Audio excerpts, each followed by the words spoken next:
کیوں بار بار ہم یہ دیکھ رہے ہیں کہ پی ٹی آئی کی طرف سے گھما پھرا کے کہیں نہ کہیں آفر آتی ہے، کبھی خطوط لکھے جاتے ہیں، کبھی کوئی بیان آ جاتا ہے، کبھی ٹویٹر پہ پیغام آ جاتا ہے، کبھی علیمہ صاحبہ جو ہیں وہ باہر آ کے کہتی ہیں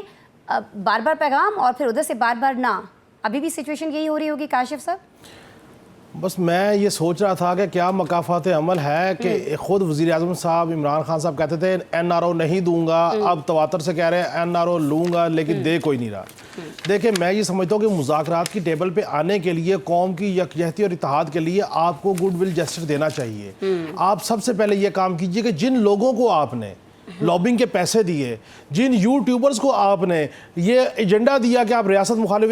باتیں کریں اور شوز کریں اور پاک بھارت جنگ میں بھی ریاست مخالف چلیں، آپ سب سے پہلے ان سے ڈس آن کریں. آپ کہیں کہ ہمارا ان سے کوئی لینا دینا نہیں ہے، ہم ان کو ڈس آن کرتے ہیں، پھر پتہ لگے گا نا کہ آپ مخلص ہیں. ایسا نہیں ہو سکتا کہ آپ ریاست مخالف باتیں بھی کریں، تدبیریں بھی کریں، تحریریں بھی کریں، اور پھر جب آپ کو کہے کوئی تدبیر کام نہ آئے پھر آپ کہیں جی میں اتحاد کے لیے بات کرنے کو تیار ہوں، مذاکرات کرنے کو تیار ہوں. اب جو بھی کرنا ہے وہ بانی کی طرف سے ہونا ہے. جنہوں نے ڈیل دینی ہے وہ تمام دشت عبور کر کے ایک چیزوں کو سیٹل کر چکے، اکانومی ٹیک آف کرنے جا رہی ہے اور جو ہمارا دفاع ہے وہ پراپرلی سکہ بند ہو گیا ہوا. یورپی یونین نے اسرائیل کے ساتھ اپنے تعلقات پر نظر ثانی کی بات کی ہے. برطانیہ نے جس طرح سے کہا ہے کہ جو آزاد تجارت کا معاہدہ ہے اس پر ہونے والی بات چیت تب تک معطل رہے گی جب تک آپ غزہ میں یہ ظلم جو ہے بند نہیں کرتے. اس سے انڈر پریشر لایا جا سکتا ہے اسرائیل کو، اس بربریت سے کاشف صاحب روکا جا سکتا ہے؟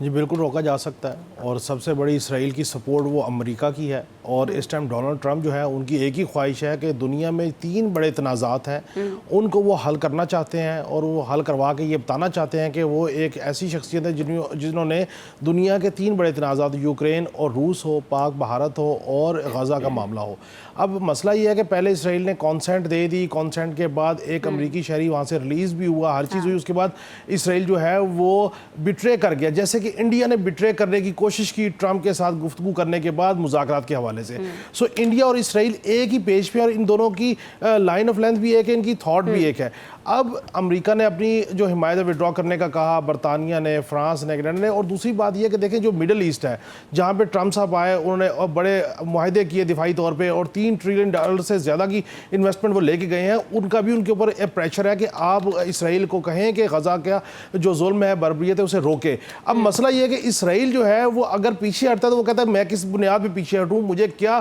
چیز جو ہے وہ ٹیبل پہ مل رہی ہے، یہ تو امریکہ لے رہا ہے یا باقی یورپی یونین کے ممالک لے رہے ہیں. سو میں یہ سمجھتا ہوں کہ یہ بہرحال دیر یا بجلد اسرائیل کو اس معاملے میں پیچھے ہٹنا پڑے گا. دوسری بات یہ دیکھیں اسرائیل جدید ترین ہتھیار ہے، سوچ ہے، ہر چیز ہے، اور نہتے غزہ کے جو بچے ہیں، خواتین ہیں، بزرگ ہیں، بوڑھے ہیں، آج تک وہ غزہ کو نہیں فتح کر سکا. اب اس کا آخری حربہ یہ ہے کہ وہ 1 لاکھ فوج لگائے گا، مزید کرے گا. وہ چاہتا ہے کہ غزہ کو اسرائیل کا حصہ بنایا جائے اور جہاں پہ جو لوگ آباد ہیں ان لوگوں کو لبنان میں ان کو آباد کرنے کی کوشش کی جائے. لیکن میں یہ سمجھتا ہوں کہ اب اگر امریکہ یہ معاملہ کروانے میں نہیں آگے آتا یا نہیں کروا پاتا، اسرائیل سے بات نہیں بنوا پاتا، اور دوسری طرف یورپی یونین نہیں بنوا پاتی، تو پھر اسرائیل جو ہے وہ دنیا کے پیج پہ تنہا ہو جائے گا. اور آخری بات یہ ہے کہ ویسے بھی اسرائیل کو اس بات کا اندیشہ موجود ہے کہ جو انہوں نے ڈرون پاکستان کی طرف سے بھیجے تھے اور جو گرا دیے گئے، ان کو یہ اندیشہ موجود ہے کہ کہیں ایسا نہ ہو کہ پاکستان کا نیکسس جو ہے وہ بھی اسرائیل کی طرف رخ کر لے. سو میں یہ سمجھتا ہوں کہ یہ اتنی کمپلیکس سچویشن ہے ورلڈ وائڈ لیول پہ جس کا اندازہ بہت سارے لوگوں کو موجود ہے، جس کی وجہ سے چین امریکہ کا تنازع ختم ہوا، روس یوکرین کا تنازع ختم ہو جائے گا، اور یہ اسرائیل کو بہرحال اس معاملے سے پیچھے ہٹنا پڑے گا. کیونکہ اسرائیل کا مسئلہ ایک ہی صورت میں حل ہوگا جب وہ فلسطین کو ایز اے ریاست تسلیم کرے گا. 2 ریاست تھیوری امپلیمنٹ ہوگی تو دنیا اسرائیل کے ساتھ کھڑی ہوگی. جس طرح سے یہ اوچھا وار آج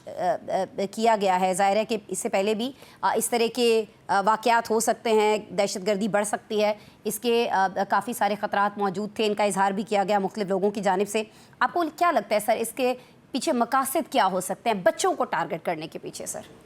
بسم اللہ الرحمن الرحیم. بلا شبہ آج جو واقعہ ہوا بہت تکلیف دہ ہے. ان بچوں کی جو جانیں گئیں، ان کے والدین کے لیے، اداروں کے لیے، ہم سب کے لیے بالکل. لیکن میں جب یہ سارا واقعہ دیکھ رہا تھا تو مجھے وہ چیزیں، وہ لمحے، وہ خبریں یاد آئیں کہ جس وقت بھارت نے پاکستان پہ حملہ کرنے سے کوئی 72 گھنٹے پہلے اپنی پراکسیز بی ایل اے اور خارجیز کو کہا تھا کہ آپ دہشت گردی کی کاروائیاں شروع کریں تاکہ اندر سے آپ دہشت گردی کی کارروائیاں شروع کریں اور باہر سے ہم اٹیک کریں گے. مجھے لگتا ہے کہ بھارت کا وہ پیغام شاید انٹرسیپٹ ہو گیا یا لیٹ پہنچا, یا ان کی تیاریاں جو بھی تھیں, یہ توقع کی جا رہی تھی کہ بھارت نے جس وقت پاکستان پہ اٹیک کیا, جس کے جواب میں پاکستان نے اٹیک کیا اور پھر ان کو سبکی کا سامنا کرنا پڑا, یہ اس وقت کے پیغامات تھے. اور یہ ہمارے اداروں کے پاس یہ انفارمیشن تھی کہ خارجیز اور بالخصوص BLA جو ہے وہ بڑے تعداد میں ایکٹیویٹی کریں گی. اسی طرح کا جو آج سانحہ بلوچستان میں ہوا, اور KPK میں بھی ایک جو پولیس چیک پوسٹ ہے اس کے اوپر بھی اٹیک کیا گیا خارجیز کی طرف سے. سو بھارت کا مسئلہ یہ ہے کہ جب وہ نہیں لڑ پا رہا, مودی جو ہے وہ نہیں فیس کر پا رہا اپنے لوگوں کو, ان کا میڈیا نہیں فیس کر پا رہا, ان کے فورسز کے لوگ فیس نہیں کر پا رہے, تو اب وہ یہ اس طرح کی حرکات و سکنات کریں گے تاکہ یہ ثابت کریں کہ پاکستان بد امنی کے معاملے میں ہے, یہاں پہ انویسٹمنٹ آئے, یہاں پہ لوگوں کو چیزیں نہ ہوں, اور بالخصوص کہ جو یہ کہتے ہیں کہ پاکستان محفوظ ترین اور طاقتور ترین ملک ہے اس روئے زمین پہ, ان کو پتہ لگے کہ یہ کتنا محفوظ ترین ہے کہ یہاں پہ تو دیکھیں دہشت گردی کی واقعات ہو رہے ہیں. اب اگر بچوں کی بسوں کے اوپر خود کچھ حملے کروانے کا